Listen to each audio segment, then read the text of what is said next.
ಶ್ರೀ ಗುರುಭ್ಯೋ ನಮಃ. ನಮಸ್ತೆ ವೀಕ್ಷಕರೇ, ನಾನು doctor Vinutha Rajesh. Star destiny ವೀಕ್ಷಕರಿಗೆ ಎಲ್ರಿಗೂ ನನ್ನ ಕಾರ್ಯಕ್ರಮಕ್ಕೆ ಸ್ವಾಗತ. ಮಖ ನಕ್ಷತ್ರ 2025 ವಿಚಾರವಾಗಿ ಇವತ್ತಿನ ಒಂದು ವಿಶೇಷವಾಗಿರೋ ಕಾರ್ಯಕ್ರಮ. ಮಖ ನಕ್ಷತ್ರಕ್ಕೆ ಅಧಿಪತಿ ಬರುವಂಥದ್ದು ಕೇತು. ಜಾಬ್ ರಿಲೇಟೆಡ್ ಆಗಿ ತುಂಬ ಸಫರ್ ಆಗ್ತಿರ್ತೀರ ಮಖ ನಕ್ಷತ್ರದವರು. ಯೂಶಲಿ ಸ್ಯಾಟಿಸ್ಫ್ಯಾಕ್ಷನ್ ಇದ್ರೆ ತುಂಬ ಲಾಂಗ್ ಟರ್ಮ್ ಒಂದೇ ಕಡೆ ಜಾಬಲ್ಲಿ ಇರ್ತೀರ.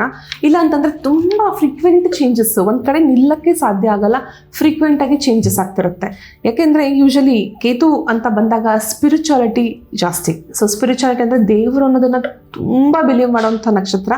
ಆದರೆ ದೇವರು ಫಿಸಿಕಲ್ ಫಾರ್ಮಲ್ಲಿ ಇಲ್ಲ, ಒಂದು ದೈವಿಕವಾಗಿರುವಂಥ ರೂಪ. ಅಂದರೆ ನಾವು ಪ್ರೇ ಮಾಡ್ದಂಗಿರುತ್ತೆ ಅಥವಾ ಮೆಡಿಟೇಷನ್ ಮಾಡ್ದಂಗಿರುತ್ತೆ, ಯೋಗದಲ್ಲಿ ಕಾಣ್ತಾರೆ. ಈ ರೀತಿ ದೇವರನ್ನು ವಿಭಿನ್ನವಾಗಿ ನೋಡುವಂಥ ಒಂದು ವಿಶೇಷ ನಕ್ಷತ್ರ ಅಂತ ಹೇಳ್ಬೋದು. ಕೇತುವಿನ ನಕ್ಷತ್ರವಾಗಿದ್ದರೂ ಸಹ ತುಂಬಾ ಅಡಮೆಂಟ್ ಆಗಿರುವಂಥದ್ದು. ಅಂದರೆ ತುಂಬ ಅಡ್ಮಿನಿಸ್ಟ್ರೇಟಿವ್ ಇರುತ್ತೆ ಮತ್ತು ತುಂಬ ಹಠ ಛಲ ಜಾಸ್ತಿ ಇರುತ್ತೆ. ನಾನು ಹೀಗೆ ಮಾಡಬೇಕು ಅಂದರೆ ಹೀಗೆ ಕೋಪ ಬೇಗ ಬರುತ್ತೆ. ಯಾಕೆಂದರೆ ಸೂರ್ಯನ ಆಧಿಪತ್ಯದಲ್ಲಿರುವಂಥದ್ದು ಬೇಗ ಇಮ್ಮಿಡಿಯೇಟಾಗಿ ಬಂದುಬಿಡುತ್ತೆ. ಬಟ್ ಇಮ್ಮಿಡಿಯೇಟಾಗೆ ಕೋಪನೂ ಸಹ ಬೇಗ ತಣ್ಣಗಾಗ್ಬಿಡ್ತಾರೆ ಈ ಮಖ ನಕ್ಷತ್ರದವರು. ಎಂ ಅನ್ನೋ ಅಕ್ಷರ ಬರುತ್ತೆ ಇದಕ್ಕೆ. ಮ ಅನ್ನೋ ಹೆಸರುಗಳನ್ನ ಇಟ್ಕೊಳ್ಳುವಂತಹ ವಿಶೇಷವಾಗಿರುವಂತಹ ನಕ್ಷತ್ರ.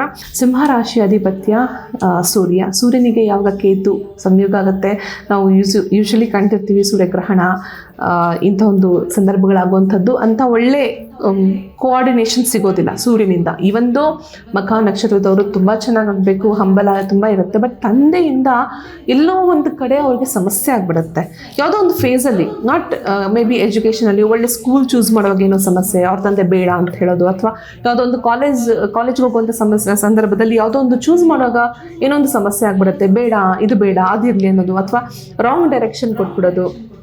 ಅವರ ಮಕ್ಕಳು, ಮಖ ನಕ್ಷತ್ರದ ಮಕ್ಕಳು ಸ್ವಲ್ಪ ಫೇಸ್ ಮಾಡ್ತಾರೆ ಆ ಒಂದು ಇಶ್ಯೂನ. ಜೊತೆಗೆ ಈವನ್ ಮಖ ನಕ್ಷತ್ರದವ್ರಿಗೂ ಅವ್ರ ತಂದೆನೂ ಸಮಸ್ಯೆನೂ ಆಗಿರುತ್ತೆ.